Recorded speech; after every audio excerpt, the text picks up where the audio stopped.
Feeling overwhelmed by the challenges of being a single parent? You are not alone. Welcome to Single Parent Reset, the podcast that helps you navigate the ups and downs of single parenthood and find the balance that you deserve. Whether you're a single parent, co-parent or solo parent, this is the show for you. I'm Orla and I'm a life coach for single parents and a single parent myself. I know how hard it can be, but I believe every single parent has the strength to create a life that they are proud of. For more information about me and the work that I do, please visit my website solascoaching.com. That is SOLAS coaching.com. In each episode of this podcast, we'll be shining a light on the unique struggles single parents face and cover the aspects of being a single parent that are often overlooked and left unspoken. I'll be sharing actionable steps to help you overcome these challenges and find more calm and fulfillment in your life. Single Parent Reset is your weekly opportunity to gain a fresh perspective, take back control, and feel more in charge of your journey. In today's episode, we're going to talk about the fact that as single parents, we actually spend a lot of time cooped up in our own homes with our children, and how this can be boring, claustrophobic, and even isolating. If you struggle with having cabin fever in your own home, this is going to be the episode for you.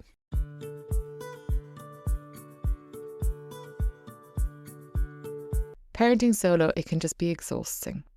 Many of you know what it's like to spend long hours at home with your kids, doing all the things from meals, playtime, homework, and all the housework. And it feels like you're never getting a moment to yourself. It can feel isolating, repetitive, and overwhelming, especially when your friends or your family are all out there enjoying life, doing all the things you just wish you could do. At times, it can feel like solo parenting, it doesn't just demand your energy, it can also drain your sense of freedom and make it easy to lose sight of your own needs. That's why in this episode, we're going to talk about how to reclaim your time at home, make it feel more manageable, and actually carve out space that nourishes you even on your busiest of days.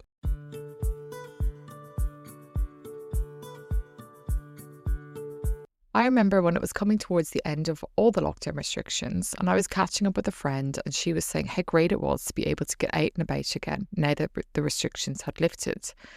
And I remember thinking I had not even noticed a major shift in my day-to-day life now that the world was opening up again. And I couldn't really share in this joy that other people were experiencing being able to go out into the world again. I had become a single parent during lockdown, so those evenings whilst my son in bed had seemed normal because, well, everyone else was experiencing the same thing.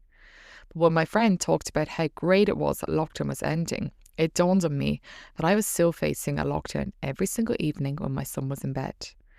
Now, I could have easily jumped to feelings of jealousy of everyone who could just walk out that front door and do whatever they wanted. But I knew at this point that feelings of comparison to others were just going to get me nowhere in my single parent journey.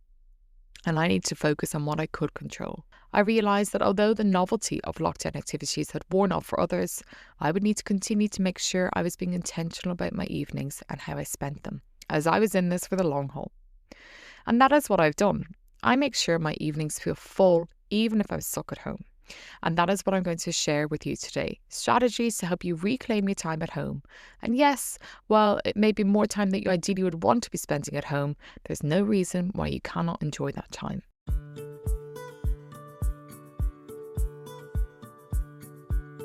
Before we move into the practical steps to reclaim your time at home, the very first step is to pause and check in with the story that you're telling yourself about the time you spend at home. For many single parents, there can be a lot of frustration and negative feelings wrapped up in this. You might notice resentment towards your children's other parent who has more freedom than you do. Or maybe you find yourself comparing your life to friends who don't have the same childcare responsibilities. That comparison can lead to jealousy, sadness, or even a sense of missing out when you hear about the holidays, nights out, or even the hobbies they get to enjoy while you're at home with your kids. If any of that feels familiar to you, I want you to just sit with the question. What would it look like to accept your situation exactly as it is right now? Now, acceptance here, it doesn't mean you have to like every single aspect of your situation or that it's always going to be this way. But what I'm talking about here is giving yourself a break from constantly fighting it or from comparing yourself to people who have a completely different setup to you. If you are finding that you're stuck in those negative emotions and finding it hard to accept these evenings at home, I want you to think about some of these questions. How would it feel if you stopped telling yourself you're missing out all the time? What headspace might free up if you weren't carrying that resentment? And if you worked with your situation as it is right now, instead of against it, what might that open up for you? When you come at it from that place, you'll find it is a lot easier to spot small, practical choices that give you a bit more control and freedom, even in the middle of the single parent life.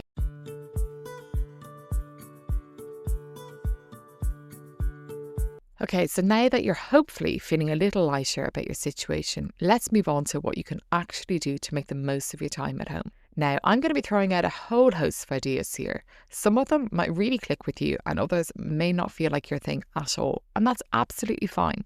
The point isn't to do everything I suggest, it's to get you thinking differently about how you spend your time and to spark a few ideas that help you enjoy being at home in a way that works for you. And also, I do want to note that what works will often depend on the ages of your kids, because a toddler's day looks very different from a teen's. So really, it is about finding strategies that fit in with where you are right now. Let's talk about your environment. Are you doing everything you can to make your home environment the nicest place for all of your senses? And I'm talking all 5 senses. Let's go through them now. First of all, we've got our sight. Here, I want you to be thinking about your lighting.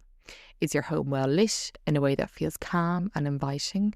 Because soft lighting can make a huge difference in how you feel. And what about what you're hearing? Our sense of sound. Music is absolutely key here. Have you got some nice music playing in the background? This, for me, is an absolute must. I always make sure I've got music playing to suit my mood, and it can really help with my energy levels when I'm in all day at home with my son. And then we got our smell. This is where you really can set the scene for yourself and subtly make your home slowly turn into your sanctuary. I'm talking scented candles, reed diffusers, plug-in air fresheners, room sprays. There are just so many options here. And yes, it may seem like such a simple thing that you may not even bother, but I promise you, having a nice smell wafting through your house can do wonders for your nervous system. And then we got our sense of touch. Make your space and your body feel comfortable.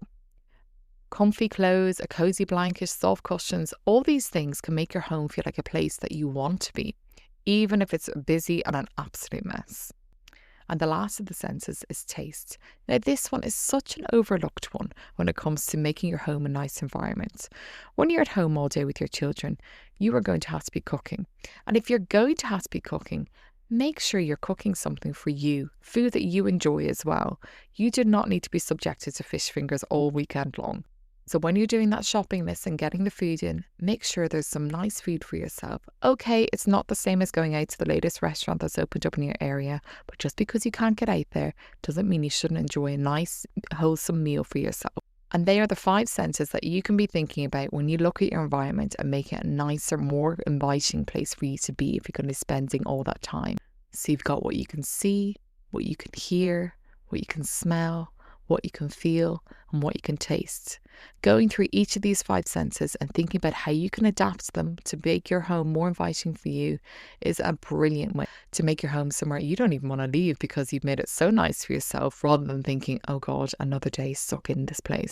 None of these ideas require a huge overhaul to your life, but these small tweaks to your environment can make your home feel so much more pleasant. So take a moment to look around your space right now. What is one thing you could do to make it a little treat for each of your 5 senses? Even one small change in each sense can start to shift how your home feels and how you experience your day.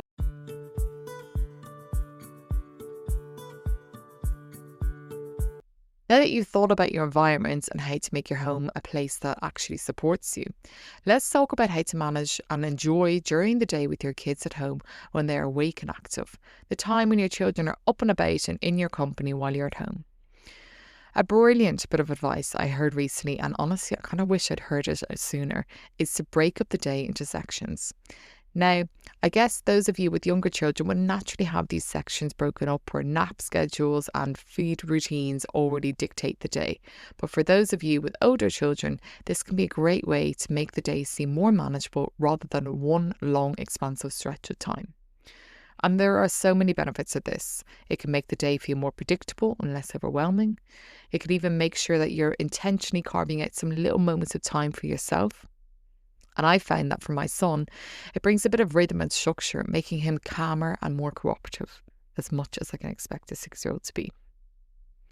Even the small adjustments to how you structure your day can make a surprisingly big difference to how it feels. Now let's talk about the pockets of time that do present themselves during the day where you could get things done but don't know how to use them. Because as your kids get older, the pockets of time they play by themselves, they naturally get bigger. At first, it might only be 5 minutes while your child plays with Lego, but those 5 minutes at the time can feel like absolute gold. And over time, these stretches can grow into longer windows where you actually have some time and space for yourself. But the hard part here is, though, knowing what to do with this time. How long your child will happily play independently is unpredictable, and that uncertainty can make it hard to fully seize the moment for yourself. But here's the key. Just because you might get interrupted and may have to drop what you're doing, it doesn't mean that you shouldn't claim the time. When these moments strike, it can be hard to even think about what to do. So what I suggest here is to keep a running list of things you enjoy doing or tasks you want to tackle around the house. That way, you're not racking your brain trying to decide what to do in the moment. And sometimes, when you actually look at how you spend that time, you may realise that you've just been scrolling on your phone or staring into space. And honestly, no judgment here, it totally happens. But by having a plan, it gives you the chance to use even a few minutes meaningfully for yourself. When you break your day down into manageable chunks and start making sure that you're grabbing any moments of free time you can, your days at home while your kids are up and about can feel so much more manageable, more energising evening, and definitely less monotonous.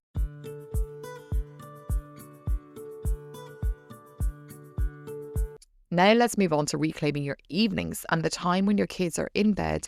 It can be all too easy after a full-on day at work and parenting and housework and everything to just collapse in front of the TV and scroll at your phone. But doing this night after night is just a surefire way to let boredom and isolation kick in. No matter how long or short this time is for you, it might just be the 5 minutes before you collapse into bed after doing a hectic bedtime and cleaning up the house. Or you might have longer periods of time between your kids going to bed and you actually having time for yourself before you go to bed. It doesn't matter the length of time. What is key is to be intentional about how you spend this time. Now, what do I mean by being intentional about this time? I mean using it in a way that is going to fill up your cup and leave you feeling fulfilled rather than lethargic or depleted. Start by asking yourself, if I could spend this time in a way that recharges me, what would that look like? Once you have a sense of what feels restorative, make a short evening ideas list, and this can include anything from watching TV, watching your favourite movie, listening to a podcast or an audiobook, reading your book, doing some light exercise, meditating, calling a friend or texting. I mean, there's loads of different things, but it's what is going to work for you is important. And what's also important is having the list so you can plan ahead. When you plan ahead, you're setting yourself up for success here. Earlier in the day, you can take a moment to look at your list and plan what you're intentionally going to do that evening. Visualize yourself doing it, and this makes it so much easier to switch into that time when it comes. And it might feel a little strange at first, or even a little bit silly, to plan something as simple as calling a friend or reading a chapter of a book. You might even already do these things, but the difference here is you're choosing to do them deliberately. You're ring fencing this time is truly yours, showing yourself that you and your time matter, and their evenings are worth protecting. And I want you to pay attention to how you feel before and after these activities. Over time, you'll start to see what truly replenishes you and what leaves you maybe feeling drained. And be mindful about your energy, because some days you might need something relaxing and other days you might need something energizing. And honouring your energy can make a huge difference in how your evening feels and how you carry yourself into the next day.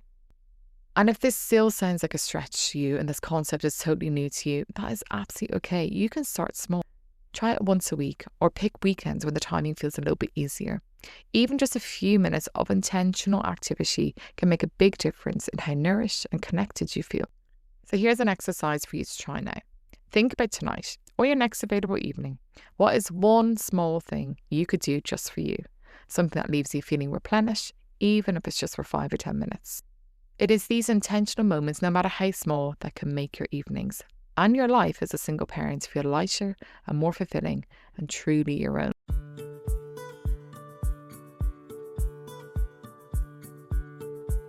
And the final way to make the most out of your home is involving others. You don't need to be stuck at home alone. Invite your friends and their kids over for play dates. This is a great way to get adult company while your kids entertain each other. And you could even extend it out and have the play date over dinner time. So then you're getting to share dinner with others and also not having a big long evening for yourself, having to do dinner and everything with the kids alone. Or when the kids are in bed, you can invite friends over for a glass of wine, takeaway, a cup of tea, whatever works for you. You could even go a step further here and actually just ask someone to look after your kids for a bit. But before doing this, I want you to think about what would be the most valuable way of using this time. Do you need a night out with friends? Or maybe what you actually need is a couple of hours at home where your kids are not there to get housework done or enjoy some quiet time. To help understand the best use of the time for you, ask yourself this. If I had someone looking after the kids for a short time, what would truly make this time feel nourishing and worthwhile for me? And a really common block here for single parents when it comes to asking others to come into their home or to look after their kids is they just don't want to feel like a burden or for other people to feel sorry for them. But let me say it again. You're not a burden. No one is feeling sorry for you. You were doing the job with two people and you deserve the support. To shift your perspective, try this. What would you do if a friend were in your situation and asked for your help? You would absolutely offer it, and it's okay to accept the same support for yourself.